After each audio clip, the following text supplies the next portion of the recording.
Hey guys, this is Devin from RoadTripCentral. This is Elias, the owner of this awesome 1993 Mercedes 500e. He's going to tell us a little bit about it and what makes it so unique as we drive around Pocatello and see some of the awesome sights that Idaho has to offer.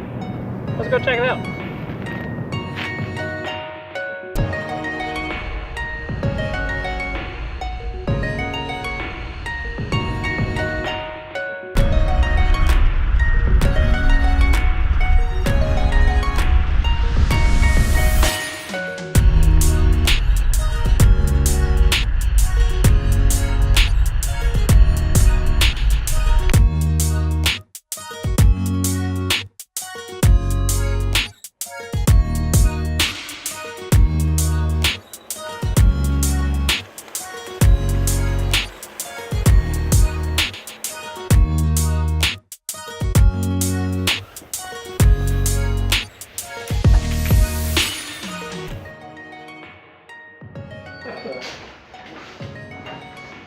All right, Elias, I'm rather fond of your car already. I haven't even driven it yet, but they're legit. Yeah, they're pretty awesome.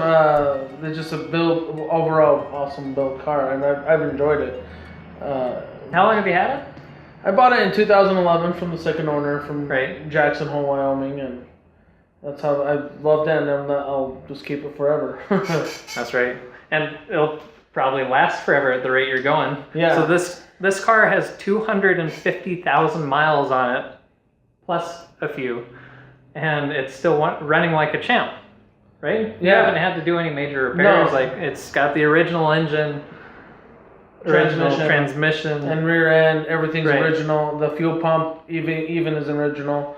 Both of them actually.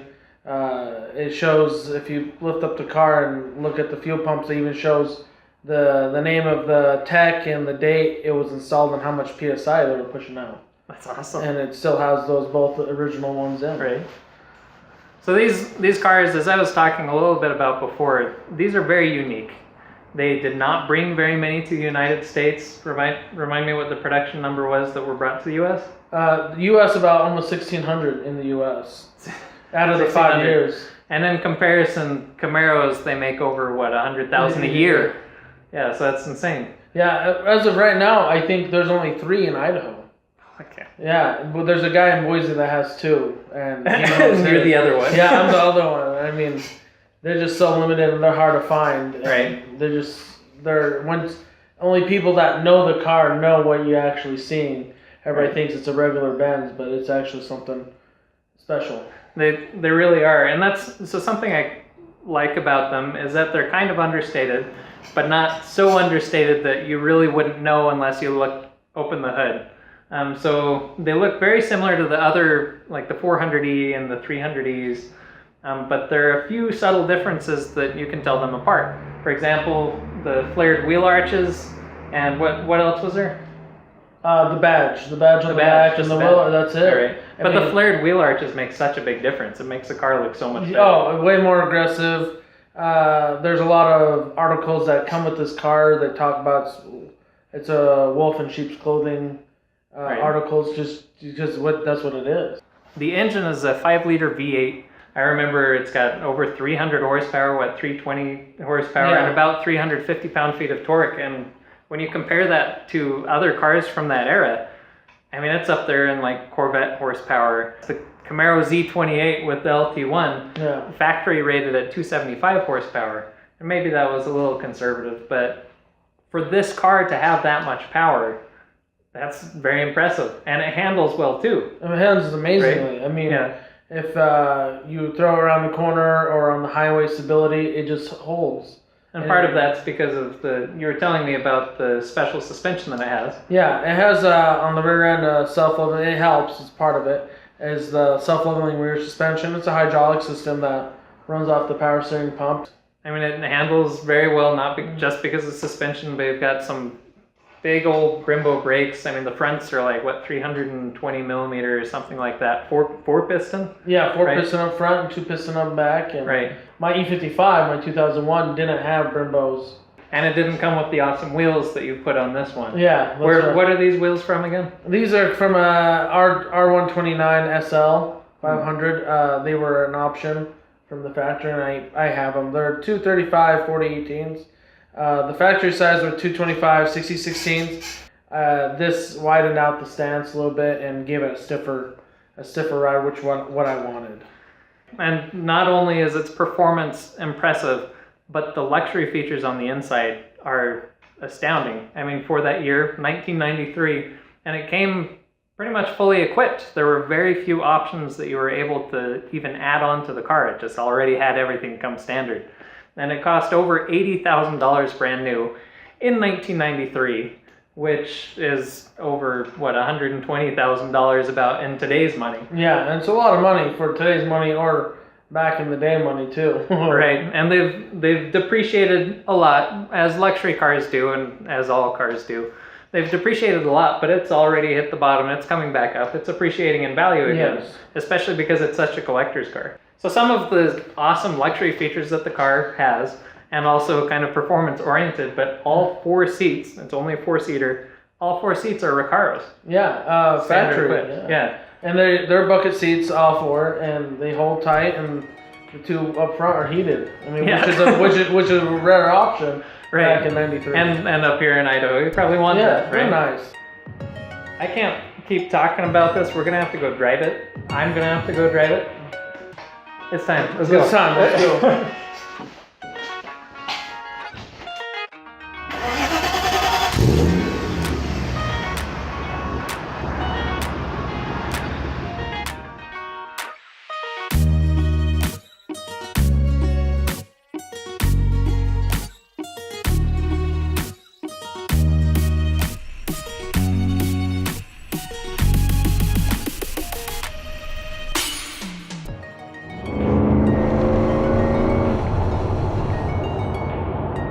It's a good thing I don't own this, right? Why? I have to fill it up every 2 seconds. That's right. That's right.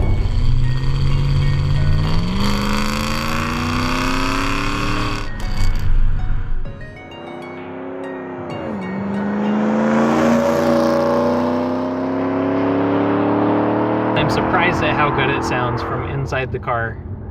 And part of it is from his cat delete. Makes a big difference in how it sounds. Sounds rather aggressive.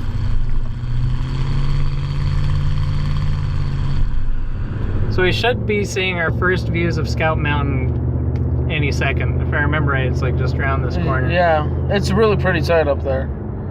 A lot of people go up there. It's one of the times we actually hung up here. Look at that! Oh, crap. Oh. Elias! Looks like it's a little closed. I'd say that's a little more than a little closed. Yeah. Way to go. But there's Scout Mountain. There's Scout Mountain. Always a beautiful sight.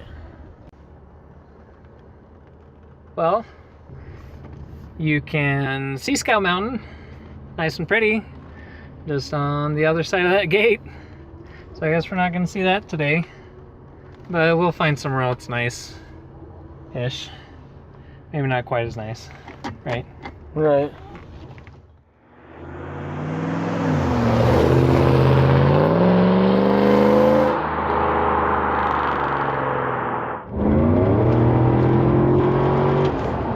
I'm impressed, to say the least.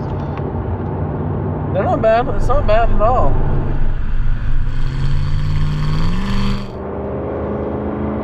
I think when this came out, I think 0 to 60 was 6 seconds. That's right. I think what I was reading, the 0 to 60 on these is somewhere around 6 seconds, or maybe even a little less. I think some people have recorded it closer to 5.5. Yeah, yeah. And that's pretty dang good. Yeah. Still, I mean, for a 1993 car, that's awesome.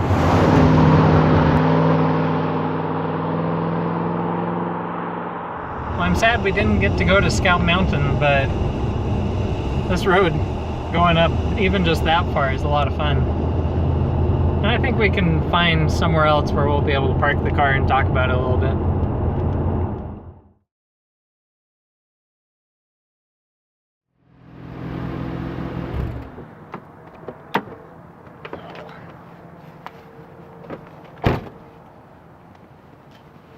Well, it's no Scout Mountain, but it's a pretty sight anyways. So we just got back from driving Elias's Mercedes 500e, which has honestly been an awesome car. I suppose it's about a time for me to come up with the title for it, or the award. And Elias, your Mercedes 500e is officially Road Trip Central's 90s Revelations car. And I'm calling it that because it has revealed unto me just how awesome a 90s Mercedes, especially, car can be. So thank you for the opportunity to drive your car. Yeah. Your awesome Mercedes. Thank you for the award. I mean, I'm glad that we got the respect that this Mercedes-Benz deserved. This Benz is a force to be reckoned with. I mean, that's actually a really good way to put it. Well, thank you guys for watching Road Trip Central again.